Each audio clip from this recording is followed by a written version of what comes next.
Are you a pro wrestling fan? Then odds are at some point in your life, you were a backyard wrestler. In this new series, I'm going to take you through how we came from this to this. It's a long story, covering nearly 2 decades. But if you're a nostalgic person missing the backyard days of yesteryear and a simpler time of the 90s and early 2000s, this is the story for you. This is Backyard Wrestling Cinema.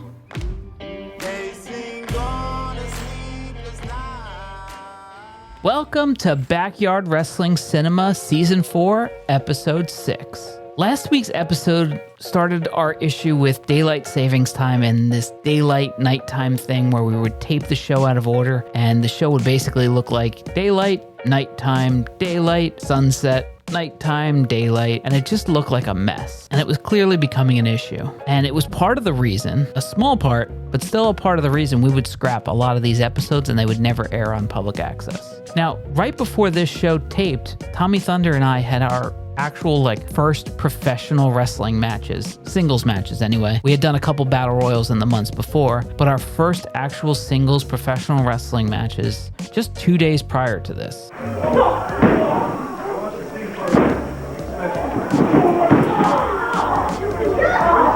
As I mentioned earlier, the day-nighttime thing was starting to become an issue with filming. We were now trying to tape our show in order as much as possible, but that was also an issue because of our job schedules. Some people were getting out of their jobs a little later, some people had to leave a little earlier, so it was really becoming difficult for us to film this entire show. First up was Bobby Bowe defending the XWA Canadian title against the Prophecy Michael Green. It was a winning effort for Bobby Bowe, and he retained the Canadian title. Bobby Bowe, please go for the punishment. Boom! Oh my! Perfect. Vertical. Could be all here. 2, 3. It's over.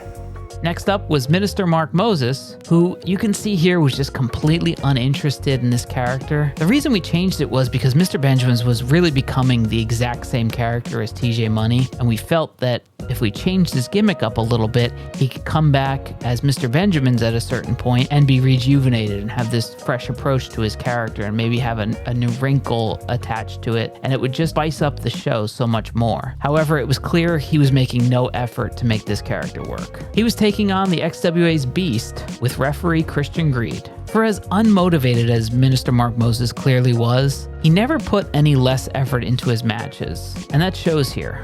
Uh-oh. Set up that powerbomb. Oh! He's going for the spinning holy hole. Oh, and In the end, the Beast gets the win. Oh! Almost flipping him over. Afterwards, Minister Mark Moses knocks out the referee, and you could see on his face how little he cared about this character. And to be honest with you, it was starting to become a problem. So much so that we thought about telling him to just stop coming to the shows. Next up was Rob Blivius, and he took on the XWA champion, TLD, who had referee Christian Greed in his back pocket. Ultimately, this helped TLD get the win and retain the title. Trying to teach him a lesson. The bathroom is 3 doors down on the right. Whoa! Whoa! Oh, God! What an awkward landing there for Rob Blivius. Just taking his time now. Come on. 1, 2. You'll notice that most of the shows where TLD is the XWA World Champion never aired on our public access show, including this one. So for the sake of our TV show, TLD's reign as champion, which was several months long, only comes across 1 or 2 shows instead of over a dozen. In the years after, we would always joke that they didn't air because he was the champion at the time, and it was not believable. But that wasn't true. I mean, it was, but it wasn't. And now it was almost pitch black, and the XWA made their way to the ring. Their leader, referee Christian Greed, handpicked Slug to challenge me for the B4W United States Championship. Oh, street sweeper! The street sweeper! Could that be all? 1, 2, 3, and Denver Street retains. I'd beat Slug and retain the US title. Afterwards, Slug threatened Greed with Satchmo, which never shows up, by the way. So this was... Heads up, Slug, I said. Satchmo's coming. Heads up, Satchmo's coming.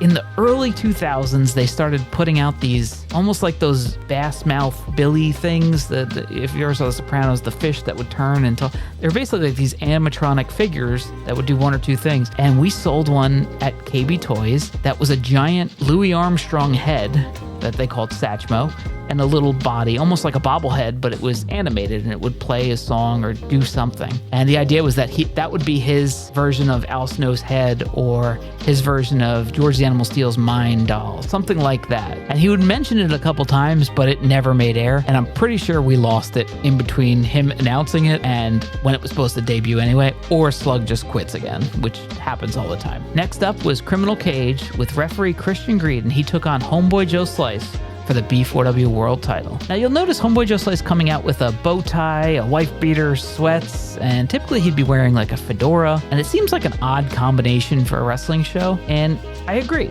But it's even more weird because that was his everyday attire that he would just wear to high school. I always loved weird people. Vicious shot. Oh! Plant 3 go to the ground. And now, stretching at the back of Homeboy. Oh, going up, please don't break the leg. Diving headbutt! Speaking of weird, this tape was labeled by Criminal Cage, who had the tape for a number of years. I recently just came across this tape, and the label on the tape said "sit on head." So I never watched it because I didn't really know what that meant. I didn't know it was wrestling. I thought it was maybe a comedy thing or something much, much worse. Watching it back, it's clear what it's in reference to. Homeboy Joe Slice jumps off the ladder, which was essentially our top rope, and just completely sits on the head of Criminal Cage. 3.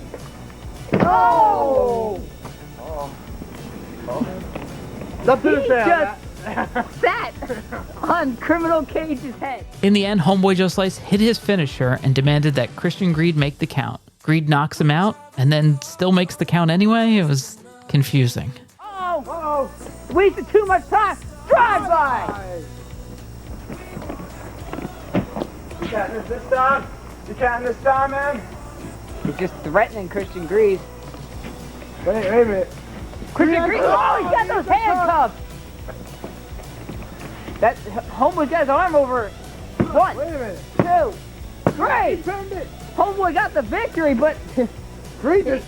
he doesn't look... All these shows that we were doing, it was clear that we were still having fun and the weather was good and everything was working and the shows were getting better. We were just missing something. And at the time, I never understood what we were missing, but it was clear that we were missing vignettes and interviews, storytelling. And in the next couple of weeks, we'd finally get it all together and improve the show, and we'd realize we have to start catching up. We were very far ahead of our public access schedule. We had many shows in the can, but we were running out of shows and we were going to start needing to air repeats and filler episodes. So we needed to fix this problem and address all the problems we were having with the show.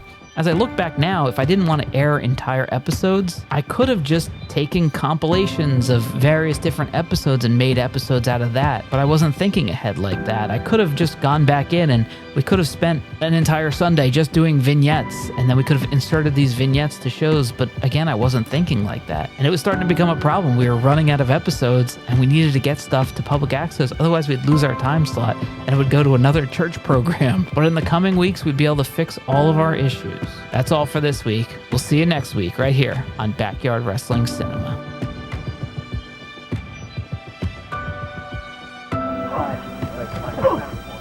Out of the corner.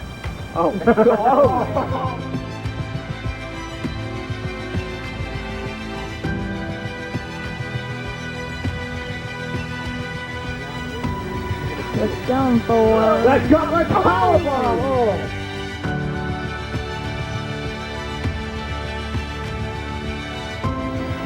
He's got up the slug.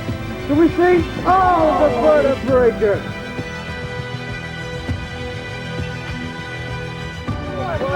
A questionable low blow. Cradle pin! 1, 2. He had the match won. He's gonna be good.